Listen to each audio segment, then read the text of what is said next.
Oke, Sobat Netral, kali ini kita akan berbincang-bincang soal penerbangan.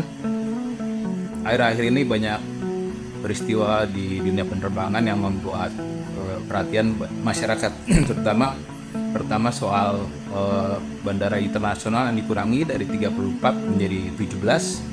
Kemudian ada kecelakaan pesawat di kawasan Bumi Serpong Damai, dan terakhir Singapore Airlines yang drop 8.000 kaki sehingga terpaksa mendarat darurat di Bangkok.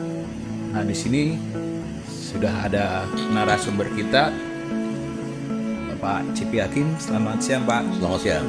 Ini kabar. Baik, Pak. Bergeser lagi soal pesawat yang lebih besar nih, Pak. Baru kemarin kejadiannya soal Singapore Airlines yang terbang dari London ke Singapura, tapi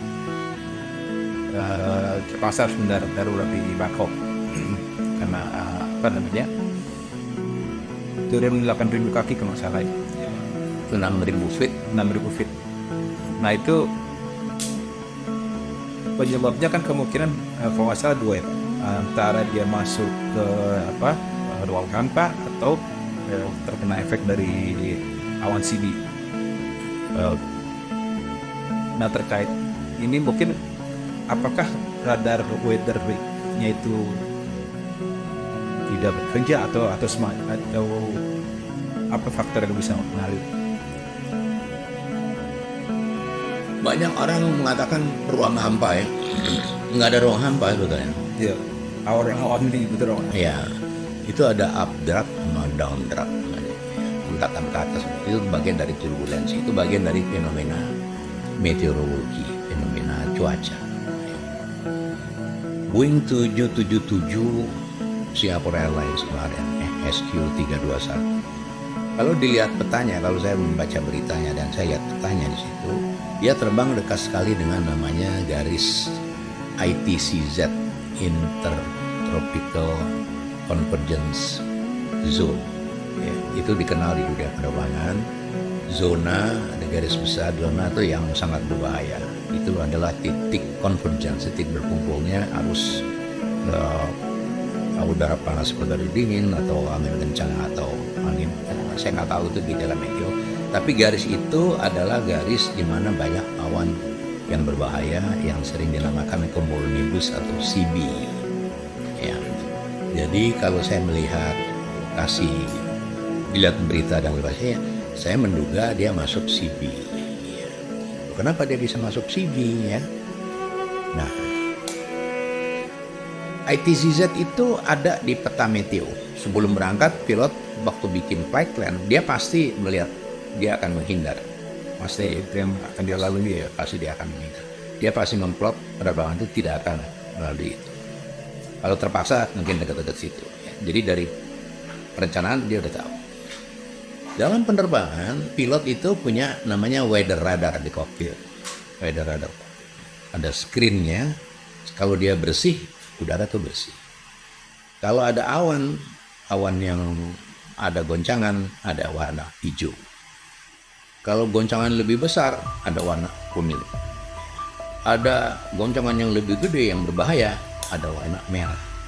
Dia nggak boleh masuk merah.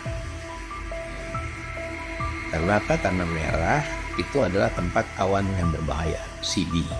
Tempat turbulensi yang tinggi sekali yang bisa berpotensi merusak struktur pesawat.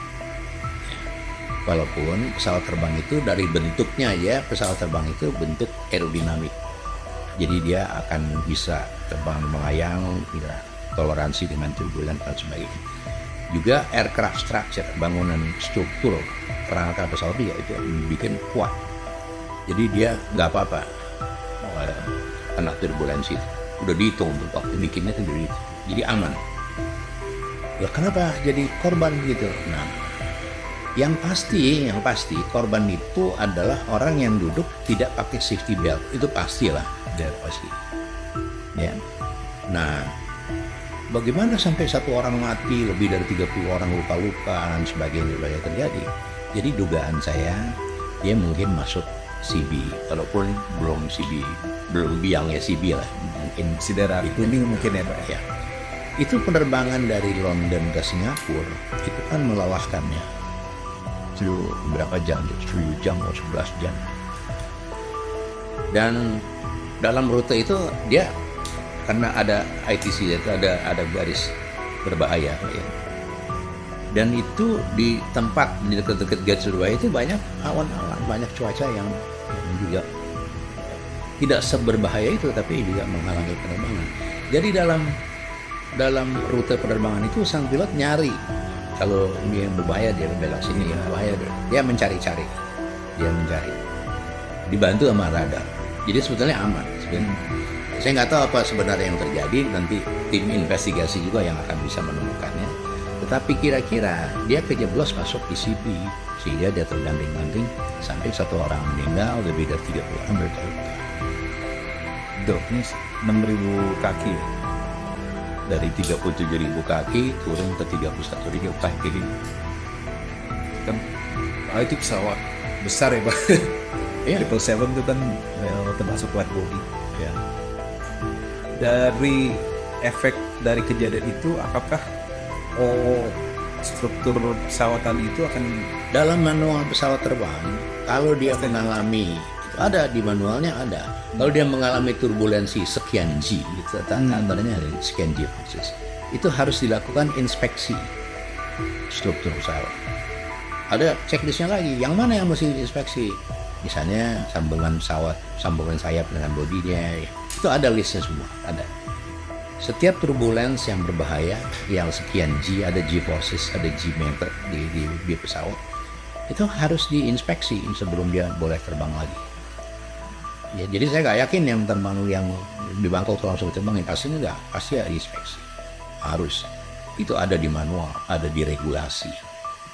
jadi pesawat itu akan dicek dulu sebelum Pasti. dipulangkan ke Pasti. Singapura ya? Pasti. Itu pasti.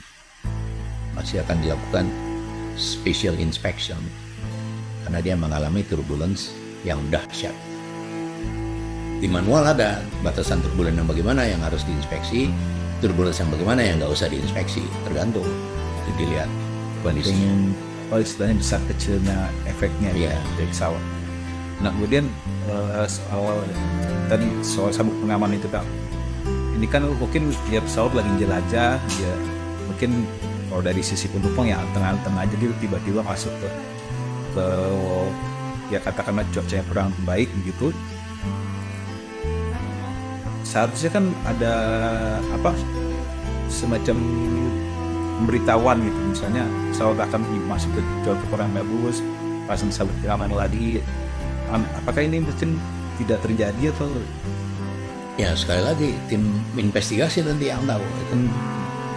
Tapi normal prosedurnya, pilot lihat di radar screen akan masuk cuaca jelek, dia pasti announce, orang suruh duduk ya, suruh pakai safety belt. Ya, ada teori lain lagi, kemungkinan clear air turbulence. Jadi ada clear air turbulence. Sejak tahun 40-an dunia penerbangan dikenalin dengan namanya clear air turbulence. Jadi turbulensi tetapi nggak ada awannya, clear. Makanya disebut sebagai clear air turbulence. Itu nggak kedetek di radar? Nggak bisa terdetek di radar. Mata apalagi, mata juga nggak kelihatan. Kayaknya nggak ada apa-apa, atau bisa kebagian living. Tetapi dalam meteorologi, ya forecast itu ada kemungkinan terjadi CAT ya, clear air turbulence ada di plot di situ. Jadi walaupun tidak bisa terdetek, pilot waktu bikin flight planning dia bisa lihat di daerah ini kemungkinan ada potensi CAT, clear air turbulence. Sejauh ini laporan penerbangan belum pernah ada pesawat masuk clear air turbulence dengan korban seperti itu. Itu sebabnya saya meragukan kalau itu clear air turbulence. Jadi saya pikir itu adalah CB. Yang mengenai bagaimana dia masuk nanti kita nggak tahu. Dan nanti tim penyidik yang tahu. Dia apa pilotnya ketiduran nggak tahu juga. Ya kan. Apa pilotnya malas dia mau coba-coba mau tembus saja juga. Itu kan semua kita nggak bisa tahu ya setelah diselidiki, setelah diselidiki. Tetapi intinya pilot kan pasti berbuat yang terbaik dalam operasi penerbangan. Nggak mungkin lah pilot mau bunuh diri kan nggak ada. Kelebihan pilot adalah itu, jadi dia menerbangkan pesawat dengan tanggung jawab bawa penumpang, tapi kalau ada apa-apa dia juga jadi korban. Itu yang membedakan sama dokter. Kalau ada apa-apa kan dokter pasien aja, dokternya selamat kan biasa itu. Ini perbandingan lucu-lucuan aja. Tapi intinya saya ingin mengingatkan di sini bahwa pilot akan doing the best. Pasti dia akan berbuat yang terbaik dalam melaksanakan operasi penerbangan. Kenapa? Karena menyangkut nyawa dia. Iya, karena nyawa dia juga terancam kalau jadi sesuatu. Iya. Kenapa pilot juga begitu khawatir dengan turbulensi apa segala macam? Bukan berarti takut. Peraturan pertama orang jadi pilot, begitu duduk di kursi dia harus pasang safety belt dan shoulder harness. Itu peraturan pertama orang jadi pilot. Ya, jadi nggak pernah dengar kan ada turbulensi pilotnya bejut? Nggak ada, nggak mungkin, nggak bisa. Begitu dia duduk dia harus ikat. Karena dia menjadi bagian dari control system, dari flight control system, dari flight aircraft control system. Jadi dia harus melekat di pesawat. Itu sebabnya tempat duduk pilot itu tidak hanya safety belt, tapi ada shoulder harness, pengikat batu. 5 titik Ya, jadi dia bagian dari pesawat, walaupun dia duduk di kursi. Ya, karena kursi itu adalah subsistem dari sistem pengendalian pesawat. Tadi kalau Bapak sampaikan kemungkinan besar adalah kena efek dari awan sini. Mungkin masyarakat belum banyak tahu awan simi itu seperti apa sih? Awan CB itu ciri-cirinya kalau dari pelajaran meteorologi dia berbentuk towering. Jadi kalau ada awan putih atas begitu, towering namanya. Nah, itu CB. Dia putih mengkilap. Ya. Bukan hitam ya. Orang bayangin memang bahaya tuh warna hitam. Justru yang putih mengkilap. Dalamnya hitam kalau kita nggak tahu, tapi itu merefleksikan bagaimana turbulensi yang tinggi sudah dia berbentuk seperti menara itu nih, towering cloud namanya. Dan itu putaran turbulensi yang sangat berbahaya. Di radar warnanya merah, nggak boleh masuk di situ karena punya potensi merusak air structure. Ya, itu. Nah, awan CBT kok yang pernah saya ini ya, kalau di apa istilahnya di pusatnya itu kan memang istilahnya pertemuan ion positif dan negatif yang sehingga nantinya akan membentuk jadi kilat atau kir. Nah, sementara di pinggir-pinggirnya itu ternyata memang punya potensi gaya dorong ke bawah. Oh ya, awan CB. Gak usah masuk, di pinggirnya aja udah turbulence. Karena ada pengaruhnya di situ kan. Ya, ada. Kayak api lah, api ini panas. Pinggir-pinggirnya kan panas juga. Sama itu juga begitu. Tapi itu turbulence, thunderstorm. Saya nggak bisa menguraikan tentang teknisnya. Tapi di situ ada kilowatt, ada macam-macam. Dan biasanya dilakukan oleh pilot tuh menghindarnya ke samping kah atau ke bawah atau ke atas. Dia lihat di weather radar. Kemudian dia lihat di peta dia mau kemana. Waktu dia berangkat dari sini ke situ, ternyata di sini banyak sini CB. Dia pindah ke sini. Sini kejauhan nih, sini aja nih, sini. Itu sebabnya dia punya peta, dia punya plot. Tapi sekarang semua otomatis semua ya, dia tinggal push button aja, dia ada ini, dia push. Kita lihat jarak menghindar yang paling pendek, jarak menghindar yang paling efisien. Itu harus dihitung. Kenapa? Karena menyangkut fuel, menyangkut bensin. Jadi nanti bisa dia menghindar terus. Banyak terus. Pada satu titik dia nggak bisa milih, dia harus tembus. Misalnya ada kasus-kasus yang seperti itu. Tembus dia nggak mungkin tembus yang merah kan. Dia cari yang empuk kan di jalannya di luar. Tapi waktu dia masuk begitu kan bisa terganti ya, 13 juga bisa, kita nggak tahu. Kalau menghindarnya ke atas bisa juga. Bisa Ke aja, atasnya apa tower tadi. bisa aja tapi nggak efektif. Kan tinggi sekali. Oh iya, tergantung Iya, tinggi tingginya. sekali. Dalam pesawat itu kan cruising. Tinggi jelajah tuh berhubungan erat dengan fuel consumption, dengan distribusi bensin. Ya, ya. Dan kalau awannya pendek-pendek ya dia ke atas silakan aja. Dia bisa ke atas, ke bawah, kiri, kanan, terserah. Bisa dilihat dan dia harus hitching itu dengan bantuan weather radar ini ya, yang dia di screen weather radar di cockpit dia menghindar kemana.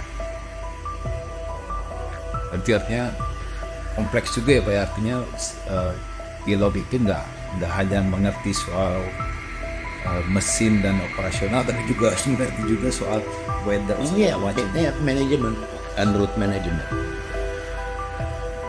pengetahuan pilot kompleks. Dia harus belajar tentang meteorologi, dia harus belajar tentang mesin, dia harus belajar tentang sistem, banyak. Oke, terima kasih Sobat Netral, bincang-bincang kita dengan Pak CP Hakim. Mungkin akan kita lanjutkan lagi dengan tema yang lain. Semoga bermanfaat. Terima kasih.